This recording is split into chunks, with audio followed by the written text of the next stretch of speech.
Big Boss Malayalam season 7 live അപ്ഡേറ്റിലേക്ക് പോവാം. ഈ എരയിട്ട് മീൻ പിടിക്കുന്ന ഒരു പരിപാടി ഉണ്ടല്ലോ, അത് തന്നെയാണ് നമ്മുടെ അനീഷ് ബിഗ് ബോസ് വീട്ടിൽ ചെയ്യുന്നത്. ബിഗ് ബോസ് വീട്ടിനകത്ത് ജയിലിലായിരുന്ന അപ്പാനിയും അനുമോളും പുറത്തിറങ്ങുന്നു. അതിനുശേഷം അനീഷ് ജയിലിനകത്ത് കയറിയിരിക്കുകയാണ്. അതായത് ആ കയറിയിരുന്നത് ഒരു എരയിടലാണ്.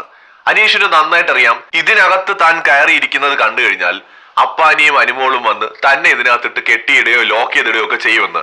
പ്രതീക്ഷിച്ചതുപോലെ തന്നെ സംഭവിച്ചു. അപ്പാനിയും അനുമോളും വന്ന് അനീഷിനെ ജയിലിന്റെ അകത്ത് നിൽക്കുന്ന സമയത്ത് പുറത്ത് കെട്ടിയിടുകയാണ് ഉണ്ടായത്. പിന്നീട് അവർ പോയി കേട്ടോ അവിടുന്ന്. ഇതേ തുടർന്ന് വേറെ പ്രശ്നങ്ങളൊന്നും ഇനി ഉണ്ടാവില്ല എന്ന് വിചാരിക്കുന്നു. എന്തായാലും അപ്പാനി ഈ കെട്ടിയിടാനായിട്ട് അവിടെ വന്ന സമയത്ത് നിന്നെപ്പോലെ ഒരുത്തനെ ഞാൻ എന്റെ ജീവിതത്തിൽ ഇതുവരെ കണ്ടിട്ടില്ലടാ എന്നൊക്കെ പറഞ്ഞിട്ട് അവിടെ നിന്ന് പോകുന്നുണ്ട്. അനീഷിന്റെ ഒരു ആക്കിയ ചിരി ഉണ്ടല്ലോ, ആ ചിരി ചിരിച്ച് മൂപ്പർ അവിടെ തന്നെ ഇരുന്നു. ഇവര് പോയതിനു ശേഷം അനീഷ് സ്വയം അകത്ത് നിന്നുകൊണ്ട് തന്നെ ആ കെട്ടൊക്കെ അഴിച്ച് ജയിലിന്റെ പുറത്തിറങ്ങുന്നതാണ് പിന്നീട് നമ്മൾ കാണുന്നത്. എതിരാളിയായിട്ട് നിൽക്കുന്ന ആള് എന്തൊക്കെ ചെയ്യാൻ സാധ്യതയുണ്ടെന്ന് മനസ്സിലാക്കിയിട്ടാണ് അനീഷ് ഗെയിം കളിക്കുന്നത്. ഒരു നിസ്സാരനായ പ്ലെയർ അല്ല. ശ്രദ്ധിച്ച് കളിച്ചില്ലെങ്കിൽ പലർക്കും